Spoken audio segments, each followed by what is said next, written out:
আপনাদের সকলকে সর্বপ্রথম নমস্কার জানাই। বর্তমান সময়ে বিশেষ করে এই 2025 পর থেকে এই 2025 হচ্ছে মঙ্গলের বছর। এই বছর পড়ার পর থেকে বহু সংসারে নানা রকম অশান্তির সৃষ্টি হয়েছে। বিশেষ করে দেখা যাচ্ছে ছেলে মেয়েকে নিয়েই সংসারে বেশি অশান্তির বাতাবরণ তৈরি হচ্ছে। কারো সন্তান হয়তো পড়াশোনা করতে চাচ্ছে না, সারাদিন বন্ধু বান্ধবের সঙ্গে ঘোরাফেরা করছে, মা বাবার কথা শুনছে না, টিউশনি পড়তে যাবে বলে রাস্তার বন্ধুদের সঙ্গে আড্ডা মারছে, মা বাবাকে প্রচণ্ড পরিমাণে মিথ্যা কথা বলছে, আজে বাজে বন্ধুর সঙ্গে মিশছে। এটা কিন্তু ছেলেদের ক্ষেত্রেও হতে পারে, মেয়েদের ক্ষেত্রেও হতে পারে।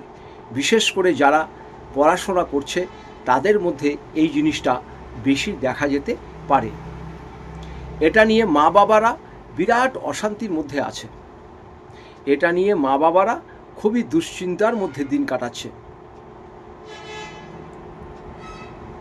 প্রচণ্ড পরিমাণে রাগ হচ্ছে, মিথ্যা কথা বলছে, আজে বাজে বন্ধুর সঙ্গে মিশছে, নেশাদ্রব্য পান করছে। জীবনটা যেন উচ্ছৃঙ্খল হয়ে চলছে।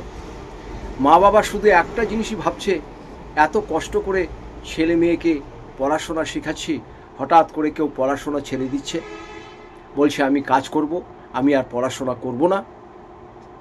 আবার কেউ বলছে বেশি কিছু বললে বাড়ি থেকে বেরিয়ে যাব। আর মেয়েদের ক্ষেত্রে না দেখে শুনে আজে বাজে ছেলের সঙ্গে বন্ধুত্ব করছে। সে এটা ভাবছে না এর পরিণাম তার কি আছে।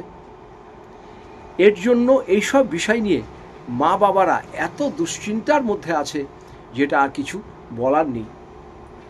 আমি সেই সকল মা বাবাকে বলবো, যেসব সন্তানরা খুবই অবাধ্য, কোনো কিছু পারছেন না, আপনারা একটু ভালো ব্যবহার করার চেষ্টা করুন। আর যদি তাদের জন্ম সময় জানা থাকে, জন্ম তারিখ জানা থাকে, যদি প্রয়োজন মনে করেন একবার আমাকে পাঠাবেন, আমি একটি কুষ্টি করে আমি যতটা জানি আপনাদের বলে দেওয়ার চেষ্টা করব। আশা করি যতটা খারাপভাবে চলছে অতটা খারাপ হবে না।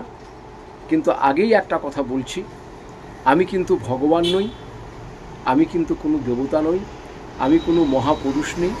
আমি বিভিন্নভাবে জ্ঞান অর্জন করে যতটা জানি আপনাদের ততটাই করে দেওয়ার চেষ্টা করব। আশা করি আপনার সন্তান ভালো থাকবে, এটাই বলতে পারি। আর একটা কথা হচ্ছে, পড়াশোনা জোর করে কাউকে করানো যায় না, মারধর করে করানো যায় না, বকাবকি করে করানো যায় না। আগের দিন নেই।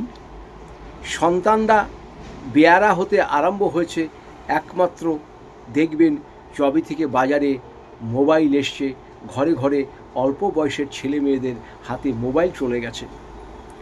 মোবাইল আসা মানে জীবনটাকে একবারে তছনছ করে দিয়েছে। এই মোবাইল ভালো কাজেও ব্যবহার হয়, এই মোবাইল খারাপ কাজেও ব্যবহার হয়।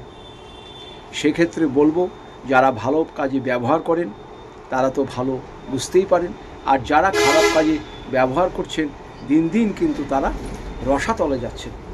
তাই ছোট ছোট সন্তানদের মোবাইল কাছে দেবেন না, মোবাইল কাছে দেবেন না।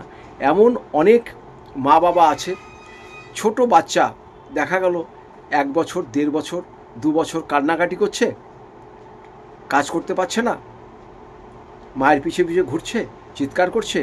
মা কী করলো, একটা মোবাইল দিয়ে তাকে বলল, দেখো তুমি কার্টুন দেখো, তুমি গেম খেলো। এইগুলো কিন্তু মা বাবা করে থাকে, এইগুলো আপনারা করবেন না। মোবাইল থেকে যতটা দূরে থাকবেন আপনার সন্তানের কিন্তু ততটাই মঙ্গল হবে। এরপরে যদি মনে হয় আরও কিছু জানবেন, প্রশ্ন আছে, আমার নিচের নাম্বারে আপনারা যোগাযোগ করুন। আমি যতটুকু জানি আপনাদের বলার চেষ্টা করব। ভালো থাকবেন, নমস্কার নেবেন।